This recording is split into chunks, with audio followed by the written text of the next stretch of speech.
Ladies and gentlemen, that was The Thin Red Line by the great British heavy metal band Saxon. And goodness me, we have to hold the line these days as we're talking about in this programme. Ladies and gentlemen, it's Saturday, it's Scotland, it's 1 p.m, and we're back in original form. The legible, credible, inevitable storm, which is a force for good, coming to you live from our nerve centre here in the great British city of Glasgow, with me, your host, Alistair McConaughey. And people are coming in, and I'm going to give you a wave to Marilyn and a wave to Karen. Now, it's been a troublesome week in many ways. We had a bad experience as a nation on Sunday when we were told that 54% of people in Scotland were now for independence. Well, I don't know if that's really true or not. I'd be very interested in what your thoughts are on this matter. And we're going to be talking about that today and why this might be so, and if there's anything that we can do about this, because that's very serious. If things are shifting in that direction, we cannot allow that trend to continue. Why is that trend going that way? What can be done about it? That's some of the things that we're going to talk about today. And if you've got any ideas, please fire them in. Any comments on what can be done, please do fire them in. Now, I'm going to also talk about a great new thing that's happened with us here in the office. Our first published book arrived this week and it's on sale now. Give Megan a wave, give Duncan a wave there. And thank you for coming in on Twitter also. Before I talk about the wee book, before I talk about what on earth is happening with the opinion polls, I'm going to talk about the continuing COVID carry-on, or carry-on COVID, as it's almost certainly descending into pantomime now. And first, what I want to do is give you some idea about what the actual law is on wearing face masks, because people have said to us, do we have to wear face masks everywhere? Well, I've got the gen here. I've downloaded it from the government legislation itself, and I'm just going to talk to you very briefly about that. It was made law yesterday, Friday, that you have to wear a face mask in a shop. Now, according to the relevant legislation, which is the Health Protection Coronavirus Restrictions Scotland Amendment Number 7 Regulations 2020, this is an amendment to the original law, and it requires you to wear it in a shop. However, shop does not mean the following, where you can wear, where you don't have to wear masks, okay? So you do not have to wear a mask if you go into a restaurant, including restaurants and dining rooms in hotels or members' clubs. You do not have to wear a mask in a cafe, including workplace canteens. You do not have to wear a mask in bars, including bars in hotels or members' clubs. You do not have to wear a mask in public houses, by which is meant pubs. And you do not have to wear a mask in banks, or building societies or credit unions or other such places which transmit money. So the good news is that if you're going to rob a bank, it is not yet compulsory to wear a mask. So that's maybe that's bad news for bank robbers. But I jest, of course, because this is becoming a pantomime. You know, the excellent Assembly member at the London Assembly, Peter Whittle, he made a tweet last week, and he was just commenting about London, and he said tubes and trains are deserted even now. Around 50% of places that could be open still are closed, and yet regulations about face masks are actually getting tighter. Virus infections and deaths plummeted weeks ago. There's no rhyme or reason to this. as he pointed out in his tweet. And that's correct. Well, there is a rhyme to it, and the rhyme to it is that it is political. Okay, it's no longer about a pandemic, it's about a political pantomime. And it's no longer about science, it's almost descending now into superstition. And it's a pantomime because if you're going to open up a shop and you say, yes, it's okay, we can all go back to shops now, but be aware, if you go into a shop, it might kill you. How many people want to enjoy their shopping experience with that floating in the back of their head? So it's the most ridiculous thing to open up shops and yet then tell everybody they're in danger if they go into a shop and they have to wear a mask that they've never worn before. As I've said before, I shop regularly in the local supermarket. There's hundreds of people in there. Maybe 5% were wearing masks prior to yesterday. And the actual people who work in the shops were not wearing masks. And none of them are falling down with disease. And they haven't done so. So they're not likely to do so now. So why are we being compelled to wear this mask in this crazy carry-on COVID scenario? Well, it's political, and here in Scotland, we have the Nicola Sturgeon Show, which is on every day for half an hour or for an hour or whatever. And she's loving that power. She's got her own TV programme every day. She's got her own party political broadcast. Ali is watching. Lee's watching. Give you a wave, Peter. Give you a wave. Thanks for waving in. So, and that's a show. That's a TV show that she's going to continue to keep running. She's going to continue to keep running that for as long as she can. If she can keep running that Nicola Sturgeon show, the Carry On COVID show, until May next year at the Holyrood election, then she will do so. She will do so. Because it's a stage for her to perform and for her to dominate Scotland from. And the BBC, unfortunately, are giving her this stage, which she is enjoying and which she's loving and which she cannot believe she's got this stage. You know, it's really ridiculous. What needs to happen is that the plug needs to be pulled from that. And I suggest to the BBC that they no longer amplify her message, because she's going to stand there as long as you give her a platform, and she's just going to continue to make up stuff, make up controversy, so long as she can stand there. I mean, today it's you have to wear masks in shops.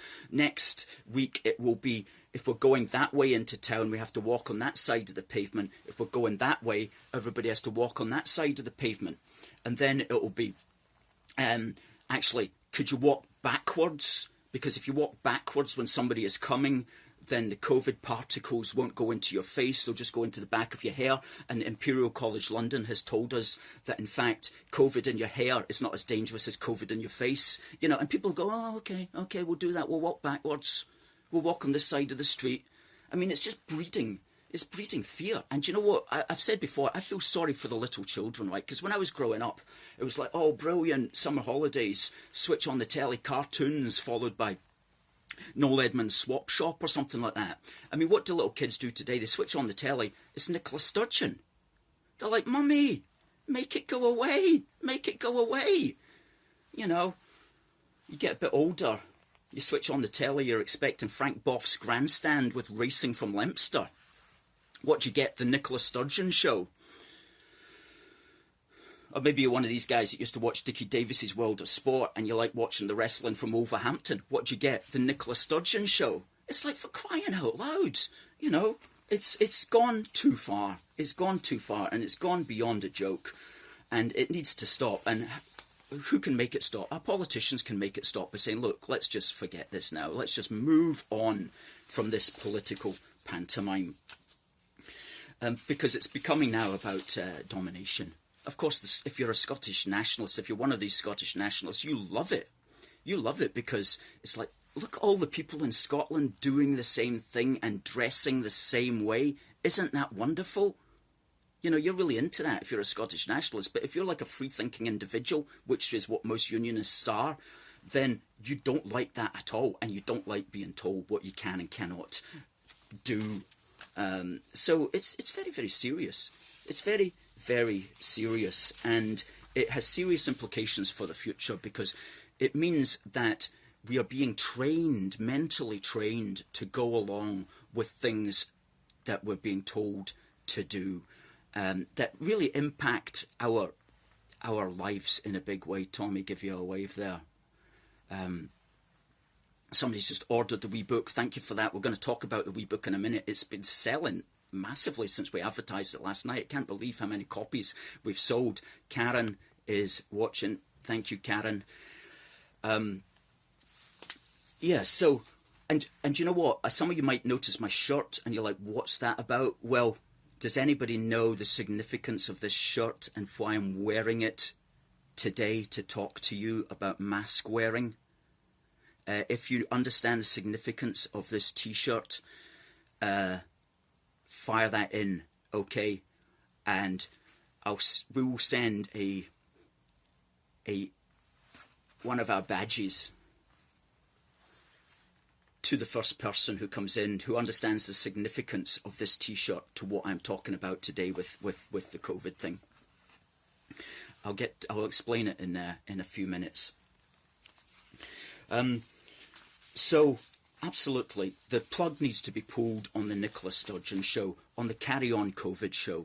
It has to be pulled. The plug has to be pulled, and then that will just mean that Nicola Sturgeon can get back to fussing about and complaining about other things instead of this ridiculous stuff that we've been forced to. By the way, we've all got to wear masks for 3 weeks. They're going to look at it again after 3 weeks.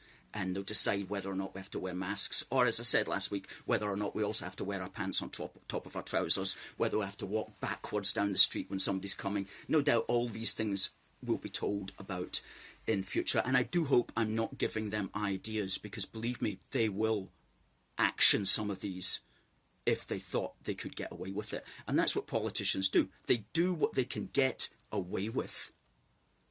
And when they can't get away with it anymore, they move on to something else that they think they can get away with.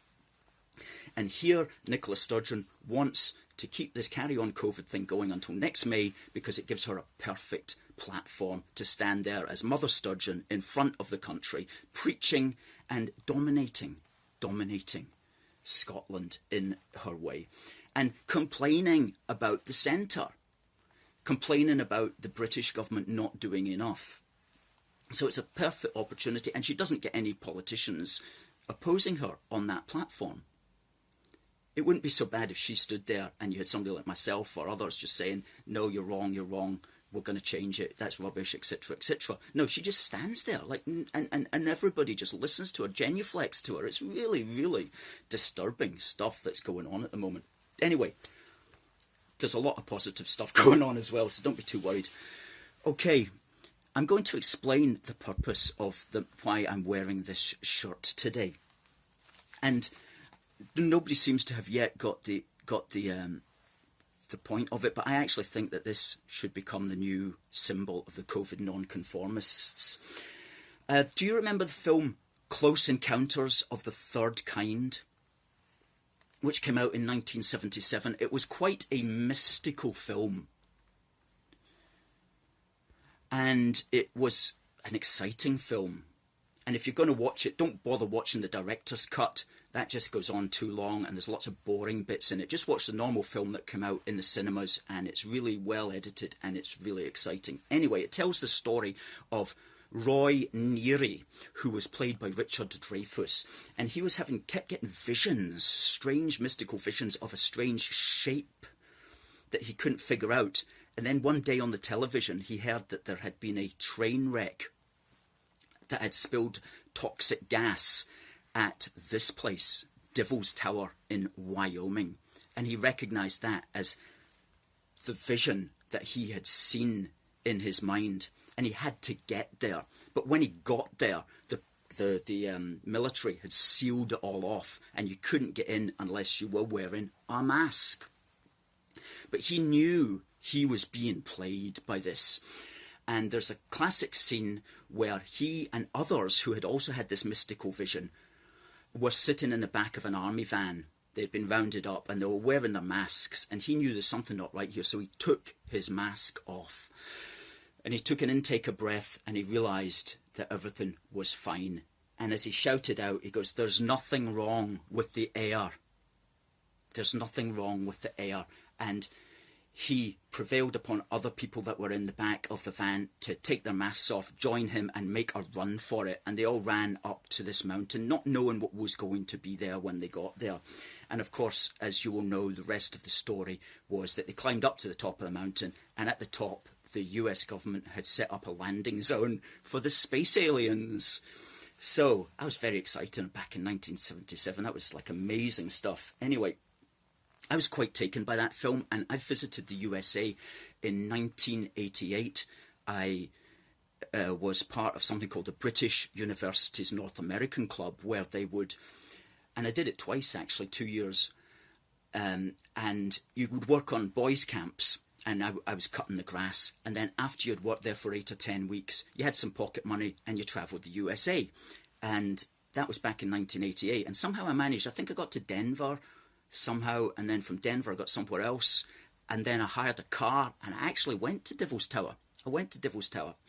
And I ended up sleeping out overnight, just myself, didn't even have a tent or anything. I was at the bottom of Devil's Tower, and I remember getting kicked awake quite literally by a park ranger who's like, "What are you doing here? You're not allowed to do this," because he had seen my car in the car park and he thought, who's here? So he was a nice guy about it, he was fine about it.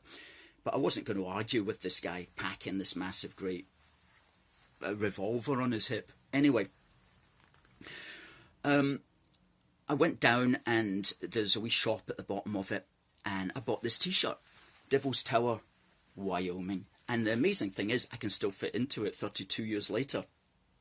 Anyway, the point there is that was the first thing that I thought about when this COVID mask wearing thing became compulsory. I thought of Roy Neary in the back of the army van, and I thought there's nothing wrong with the air. And I think that Devil's Tower should become the symbol of COVID Non-Conformism. I'm just putting that out there, and that's why I'm wearing this classic t-shirt. By the way, you couldn't climb up to it. Roy Neary, and certainly not Richard Dreyfuss, who played him, could not climb up the side of that. I mean, there's no way anybody was getting up to the top of that. Anyway, whatever one may think about the COVID carry-on, is one thing is for certain. Thank goodness for the British Treasury. Thank goodness for the British Treasury, because without the British Treasury and the Chancellor, Rishi Sunak, we would all be in a very bad place. A very bad place. And £4.6 billion has come to Scotland as a consequence of this COVID carry-on. And just another 800 million recently. Now, as of course we know, the Scottish Assembly receives a lot of money from the British Treasury, but don't expect any thanks for it. Don't expect they're going to say, "Oh, thank you for giving us that money, that's really good." No. When you give the Scottish nationalists money, they take it. They take it without thanks. They bank it, and then they pretend that they never received it. And if they will admit that they received it, they will complain that it wasn't enough and that they have the powers to use it. So they're eternally ungrateful. And you always have to remember that when you're dealing with Scottish nationalists. If you give them any money, they will just take it, bank it without thanks, and pretend that they never received it. Lee's saying, "Could you look into making AFFG in white and black?" Yeah, contact us with that idea, Lee, and we'll see what we can do about that. Our t-shirts are on our teespring.com shop. If somebody can just put up that link there to teespring.com, our shop, where you can find, you can't find this t-shirt, but you can find our AFFG t-shirts. Aye, so thank goodness for the British Treasury. In fact, the Sunak himself pointed out a couple of days ago, he said, millions of people in Scotland, Wales and Northern Ireland have been protected by the UK government's economic interventions, and they will be supported by today's plan and jobs. And no nationalist can ignore the undeniable truth, which is that this has only been possible because we are a united kingdom. That's so true. But of course, the Scottish nationalists will ignore that undeniable truth. They won't give it any kind of airtime, and they'll say that it's not even true. So, don't look to them to be grateful, but at least keep stating the reality of that. As Karen's got an idea, we're not planning to, Karen, put it that way at the moment. But it's not a bad idea what you're just saying there about actually marketing T-shirts like this. Thank you. That's the teespring.com stores where you can just get our normal AFFG merchandise. Aye, and it was a comment in a newspaper as well, which I read, where it said, if Scotland had left the UK in 2014, we would be facing this virus alone without the financial lifeline guaranteed by pooling and sharing our resources with 61 million other people. The SNP would rather we did not reflect upon these grim realities, for it underlies what a dangerous delusion the party's continuing bid for Scottish separation represents.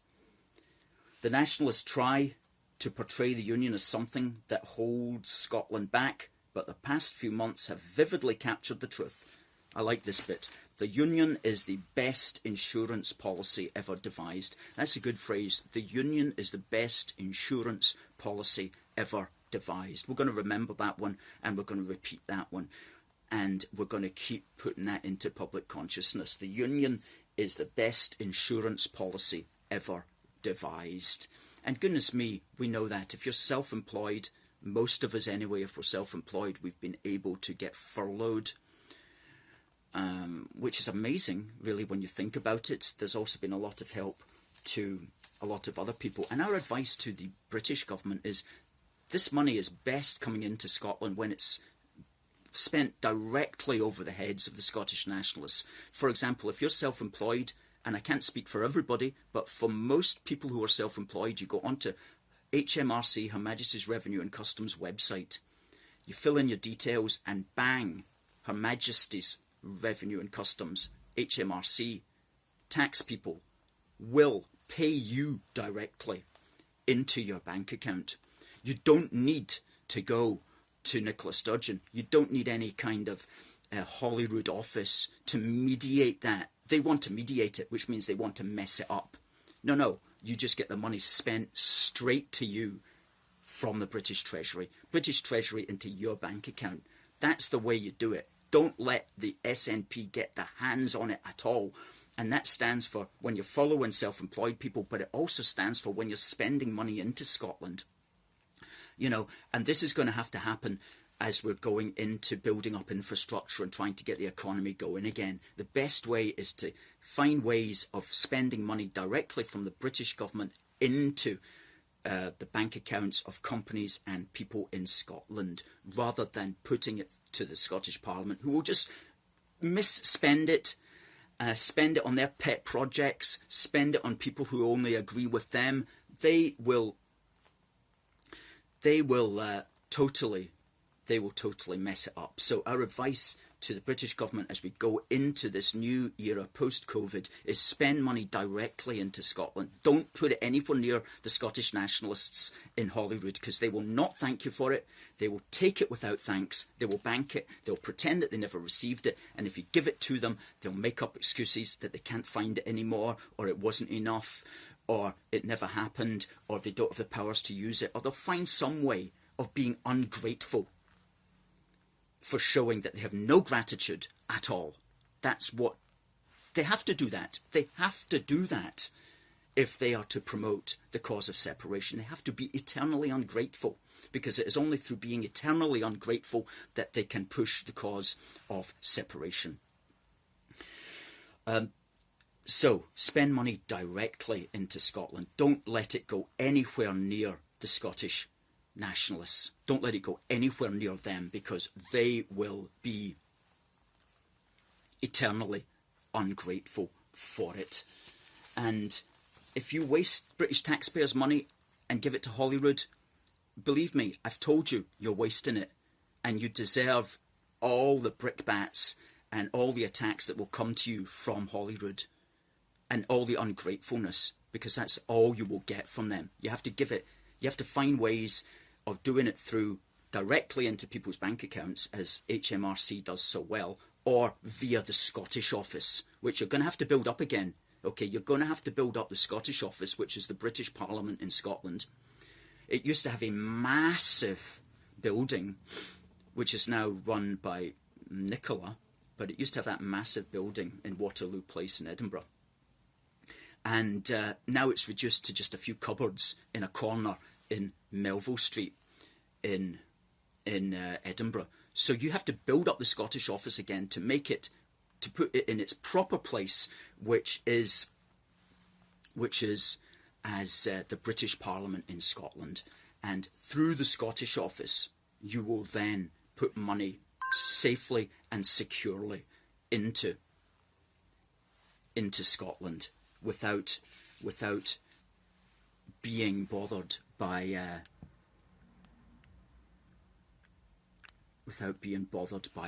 the Scottish nationalists, who will give you absolutely no credit for it, no credit whatsoever. Tommy's saying the SNP's incompetence knows no bounds. Richard's saying it's an immoral philosophy. Well, absolutely, because one for all and all for one is where we stand as British people. We say, and I'm just going to show you the wee book shortly, because it's a wee cracker. It's a wee cracker. But as we say, as British Unionists, we emphasise the values of solidarity, not separation, of unity, not division, of giving, not getting, of all for one and one for all. Okay? And that's what we're saying. Now, people will say, well, why have the polls gone down? And what are your ideas gone up for them? Why is that? You're literally getting paid to stay in bed by the British government. And yet the polls are shifting towards the Scottish nationalists. Why should that be? That's really, really weird. Oh, you'd like to stay at home? Fine. Here's several £1,000s just to do so. Well, I'm still not voting for you, mate. I'm going to vote for her. What sense does that make? Why should that be happening? You'd think giving people money to do nothing would be a winning message, if ever there was a winning message in politics. You'd think so, but you know what? Politics is not as simple as that. Politics does not always follow logic. It does not always follow reason. And as we say in this programme, we drop a lot of political wisdom. And one of the wise political points that we're going to make to you is that the person who has got the most logic and reason doesn't necessarily get heard. It's the person who is the loudest, the person who is the noisiest. Noise very often triumphs over reason. It's not really right that that should be so. It's wrong, but it's often happening. So, if you're still getting paid thousands of pounds to be off work, but you switch on the television and all you hear and all you see is Scottish nationalism, then your brain starts to focus on that. It's very simple. As I was saying earlier, switch on the telly, you're expecting to see racing from Leinster, but you see Nicola Sturgeon. Boom, your mind starts thinking about, oh, maybe she's right, maybe she's got a point. Nobody's contradicting her. Nobody's saying anything else. She's the only politician that I know of. She's the only one I see. She seems to be making sense. Oh, I'll go with her. So that's really why I believe we have a rise in the polls for the Scottish nationalists, because they are the dominant voice, full spectrum domination in Scotland. And others struggle to be heard. And she's sitting in a very good place at the moment, a very good place. She can continue this Carry On COVID show until May next year, by which time there may be no voices left. And by which point she'll have passed a law that if you want COVID to disappear, you have to vote for the Scottish National Party. And that, in fact, the Imperial College London, again, is font of all diswisdom, if that's a word, unwisdom, font of all stuff that is questionable, will have come out with another study saying that we've discovered that people who vote for the Scottish National Party have a less chance of dying from COVID than if you vote for the Tory or Labour parties. And people go, oh, okay then, okay, SNP it is. And you don't think that could happen? Basically, as much of that has happened in other countries in the past. You know, I'm jesting to make the point that compelling people to vote for a political party has been done before in some of these countries that we know about. So are we a long way from that? We're closer to it than we were a few weeks ago. There's no question about that. Somebody says, who is this clown? I think they mean me. And somebody has responded with a guy with his finger on the pulse. Thank you. Paul just fires in a random Ulster is British comment there, which I have to agree with. I'll talk about Ulster in a moment, because today is the 11th of July, which was the date of the Battle of the Boyne. We'll talk about that in British history, this week in British history, which will be coming up later.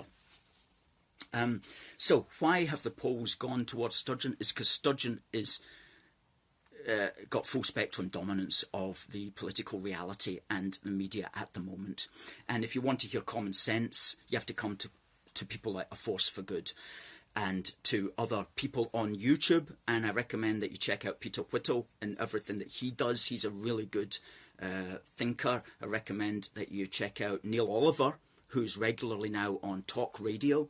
Mike Graham's talk radio program is especially good. You can get that on YouTube. And a few other voices that we have to find outside of the mainstream media these days, because I recommend that you stop watching the news, because the news contrives to frighten you, to make you feel sad and alone, to make you feel that your mind isn't your own, as Morrissey has sung. And he's so correct on that. And so you have to find alternative forms of information. So if you can find that on Facebook or Twitter even, although Twitter's got its drawbacks, or YouTube for the moment anyway, you can find alternative voices and you can think, thank goodness there's still common sense in the world. Karen's saying the Nicola show is nothing but a daily SNP party political broadcast, and that's so true. Yeah. And we also saw last week as well, we saw some people on the border who were trying to keep out the English. I don't want to go into that too much, but there was an anti-English border protest basically organised by some of the SNP gentlefolk. And one of the activists who was behind the demonstration said that he took his lead from senior SNP figures who had sent similar messages in the past. And that's so true. Ian Blackford and others have sent out messages which are really quite vicious, really, saying don't come to Scotland, because these people are too stupid to realise that the Scottish economy depends upon tourism, okay? At least it depends upon tourism for everybody coming up once until they discover the midges.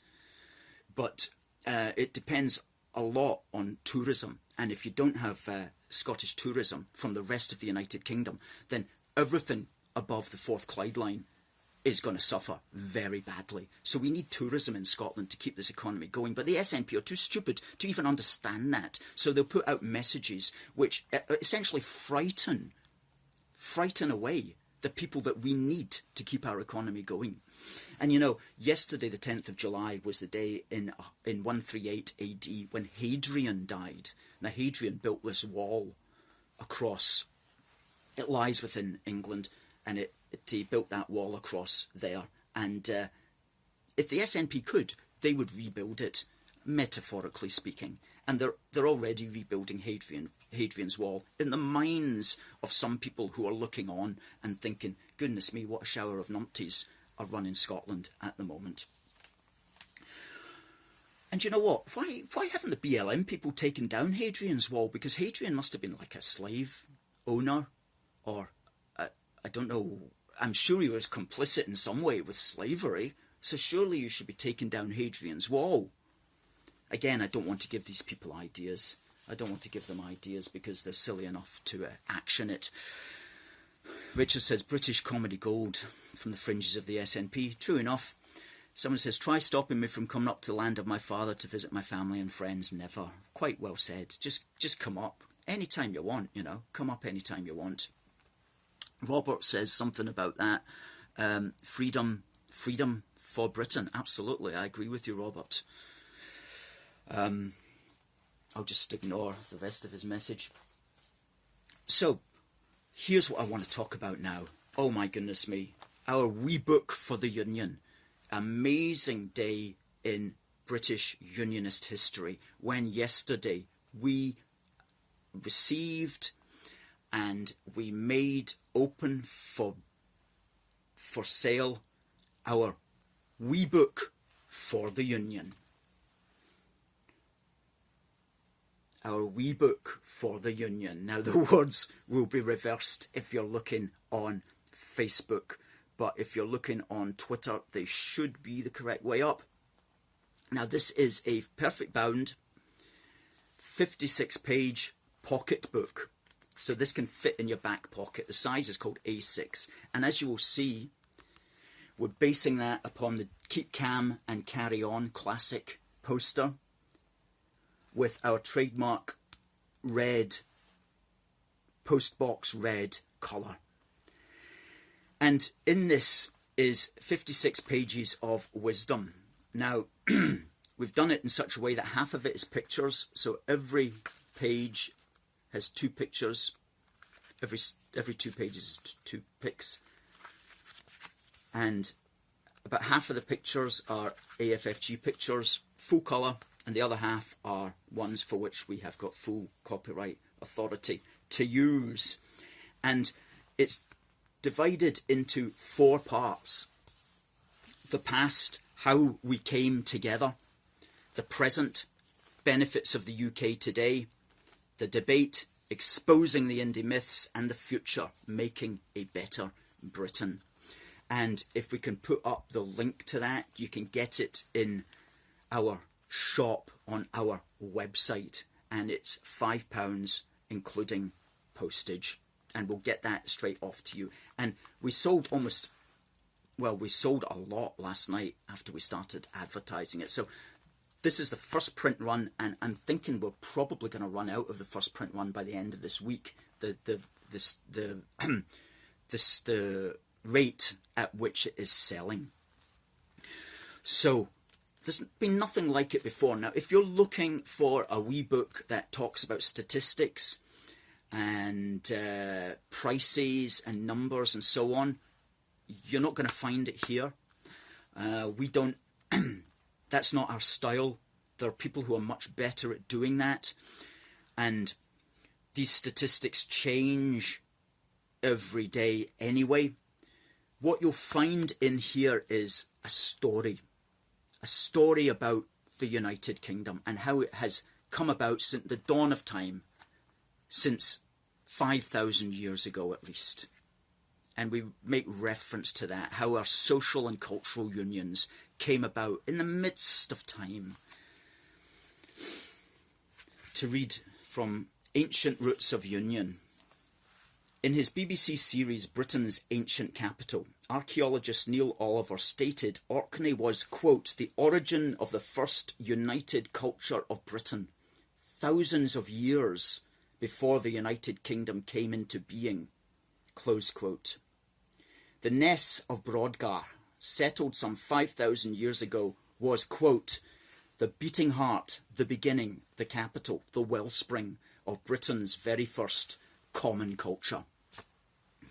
And so that's what we're basing the wee book on. We start there and we go through the common culture, the common social bonds, the unifying of the kingdoms, then the political union, to where we are today, where we can talk about the United Kingdom being a nation of unions and not just a family of nations, but quite literally a nation of families. So this is a story. Obviously, we run through it very fast. There's only 56 pages, but we ensure that every page has got lots of wee hidden gems and knowledge. And it's the sort of thing you can say, oh, I like that, I'm going to use that down the pub, or I'm going to say that to my mate because that's a convincing point, or whatever. So there's lots of wee bits in there. And if you get a copy of this, please do give us some feedback, because we can always improve on this and we can always add to this. This is the first edition, July 2020. And so please do give us some feedback, but please do go to aforceforgood.uk. And if you look along the top, you'll see shop, click on that, and you'll see this for sale. And it's selling very fast, and it might even be sold out by the end of today. So please bang in your order there as soon as possible. We will, of course, be doing a second print run, but somebody says, excellent read. The dedication at the back is perfect for a Great British Patriot. That's correct. We dedicated the book to a couple of valued colleagues, loved colleagues who are no longer with us. Aye, good. Give you a wave, Mike. Give you a wave, Jamie. There you go. Force for Good, a wee book for the union. There, the link is in the Facebook comment thread now. And so, yeah, it's a story, and it takes us through ancient roots of union, the union of the crowns, how the Union Jack came together, the Covenanters, the Glorious Revolution. These are two areas that modern people never hear about, but are absolutely critical to Scotland's development towards union. The Union of 1707, Empire, Commonwealth, and then NHS, welfare state, and the post-war consensus. And then we look into the benefits of the United Kingdom today: a stronger economy, our leading role as Scots in union, our social union, our shared British identity, great British institutions, and our global influence. And then we expose the indie myths, why Britain is a nation. The British Parliament represents us all. Scotland is not more progressive than England. We speak about oil and related fantasy figures, and why Scotland can't be independent in the EU. And then we look into making a better Britain. We talk about our journey towards a more perfect union. And then we put in 23 policies to strengthen the union. And we summarise it by saying, united we stand, divided we fall. Sail on, O ship of British state, sail on, O Union, strong and great, for humanity with all its fears, with all its hopes for future years, is hanging breathless on thy fate. And believe us when we say, we, the men and women of A Force for Good, will stay the course for the union we so love. So please support our work. Please get yourself a copy of the wee book, and if you can, if you like what we're doing, go to aforceforgood.uk/support and put in your name and your email, and that will help us to develop a relationship with you. And if you want this wee badge, which is a direct copy of that badge, then again go to our shop on our website and you can get that wee badge, which is also selling very well. And if we can put the link to that in the comments also. Fantastic, fantastic. And Laura says, you talk more sense than any of the politicians. Scotland is chasing people away. I, for one, would never give Nicola the time of day. If the United Kingdom split, we are doomed. Yeah, we are. We're in a bad way. But, you know, we won't stop fighting. We won't stop fighting. We will continue to stand. But that's not going to happen. But if it did, you know, we're not going away. That's what the Scottish nationalists fail to realise. They think we're just going to roll over and we're going to go, oh yeah, okay then, the people voted for it. In a one-off, one-day vote, they won by 48 votes, and we'll just accept that. No. We're not accepting the United Kingdom being broken up, because the world cannot have the United Kingdom broken up. That's the thing. The world cannot have it. As we said there, humanity, with all its fears, with all its hopes for future years, is hanging breathless on our fate here in the United Kingdom. That's how we like to summarise it. Graham from Bradford, good for you. May, keep up the good work. Brian says, long live the Union. Does Wales feature in the United Kingdom? It absolutely does, absolutely. And you know, we're always looking for. We've produced this from a Scottish looking out perspective, but it'd be really good if there are people in Northern Ireland or Wales to consider the Union from a Welsh or Northern Irish looking out perspective as well. And I know some of them do, and let's get together and let's add stuff like that into other editions perhaps, or other booklets. But now that we've got this one booklet, we know how to do this, and we can just like be banging these out. Graham says, cheers.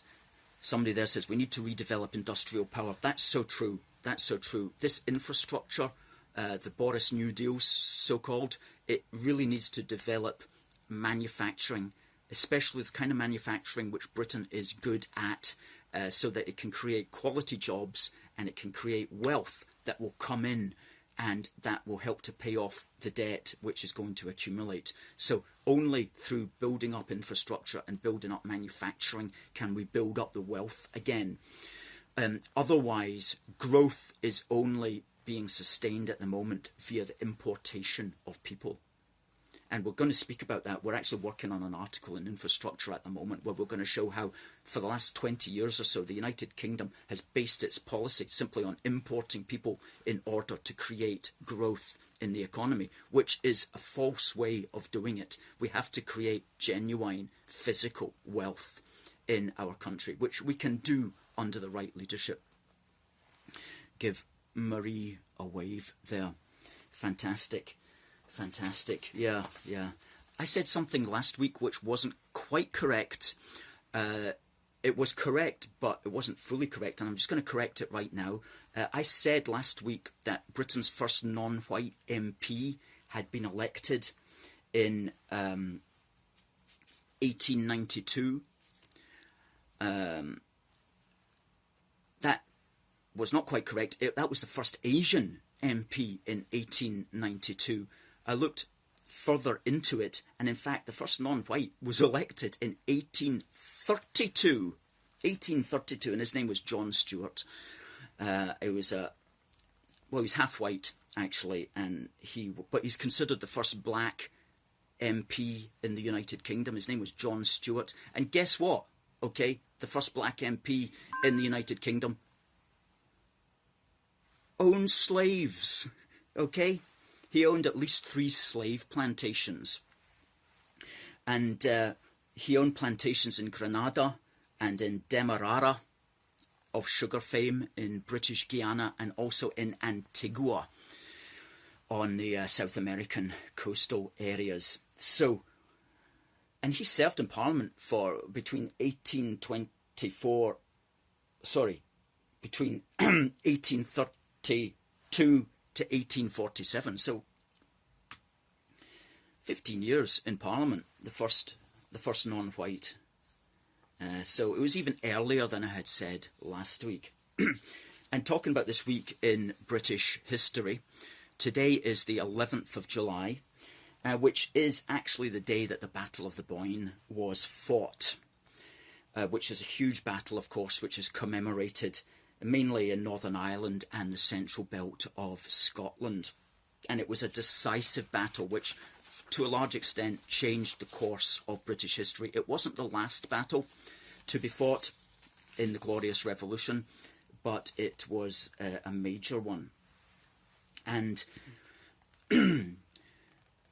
People often say, oh, the Glorious Revolution was a peaceful revolution. Well, no, it wasn't. If you look at it, it was anything but. There was a lot of conflict, especially in Ireland, on this matter, the Jacobites versus the troops of William and Mary.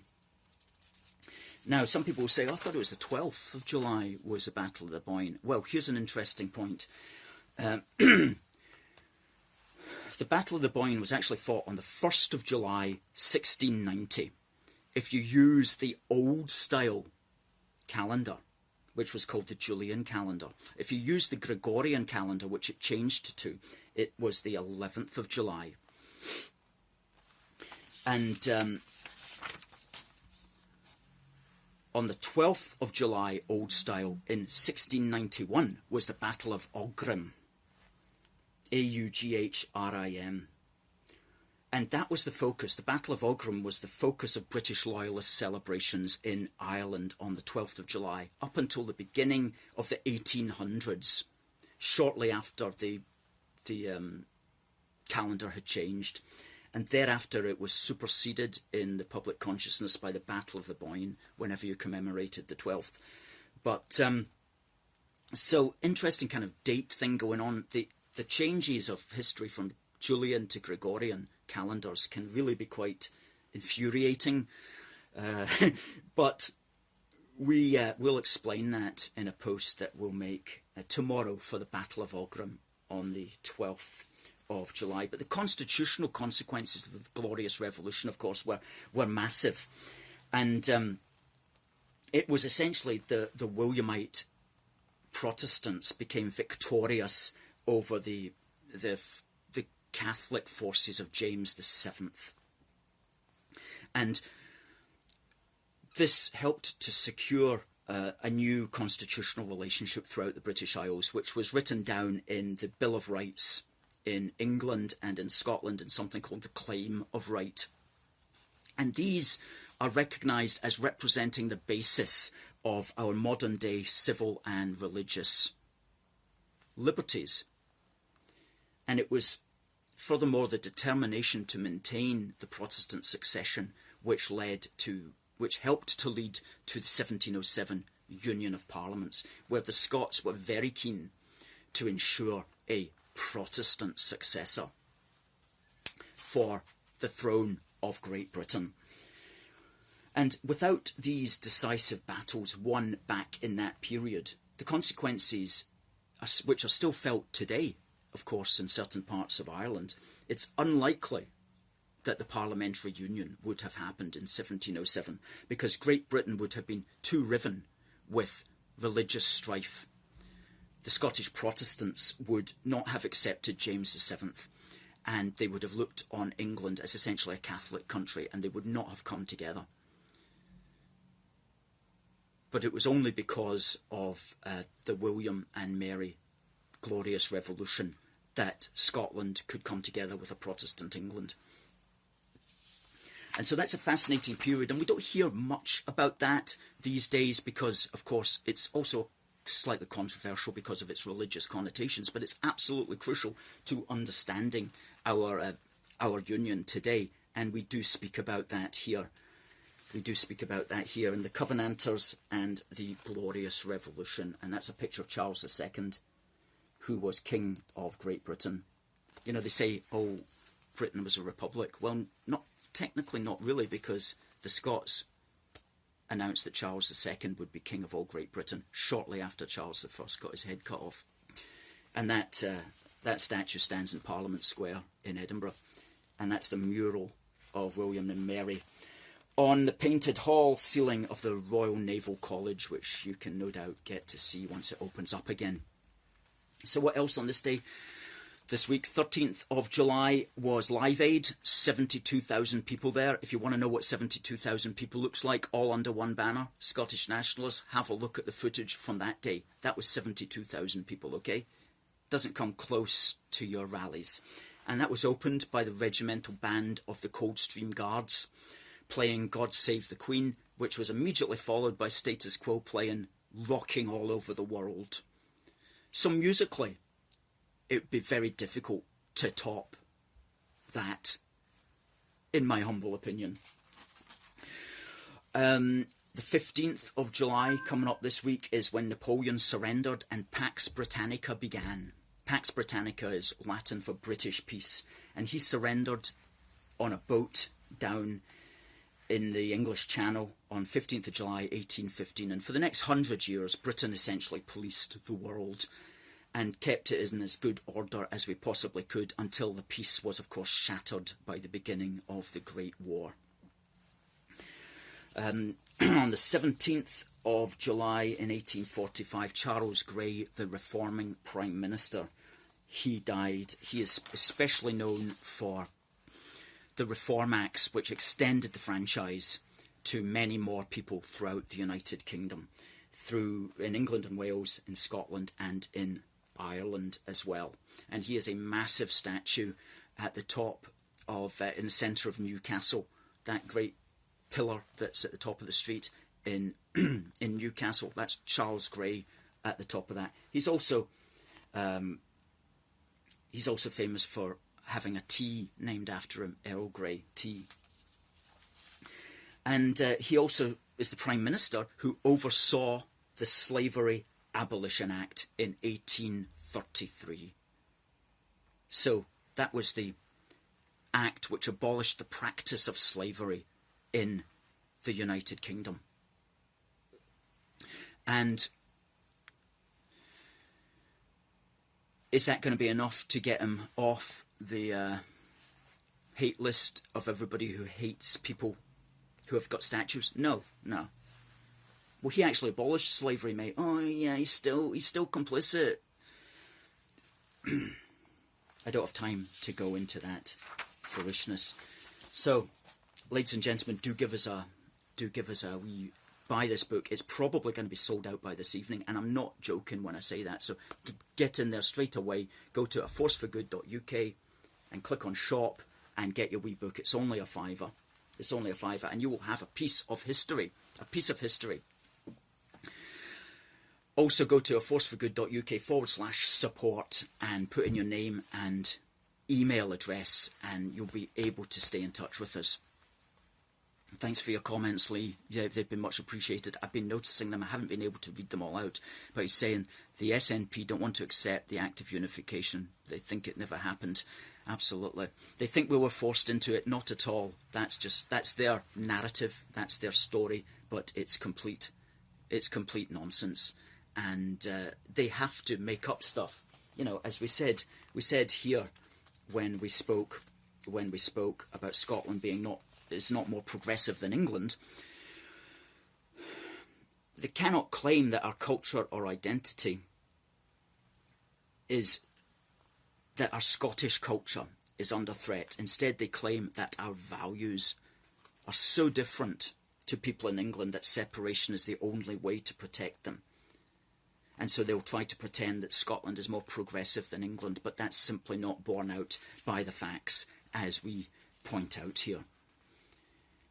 So, ladies and gentlemen, thank you so much for watching. The hour has gone so fast, as always. I'm going to say thank you so much for all the support, especially the people who helped make the wee book a real thing. You know who you are. You helped get that first print run off the presses, and I'm so grateful to you all for that. Thank you for watching on Facebook. Thank you for watching on Twitter. And I just want to say, God bless the United Kingdom, and God save the Queen.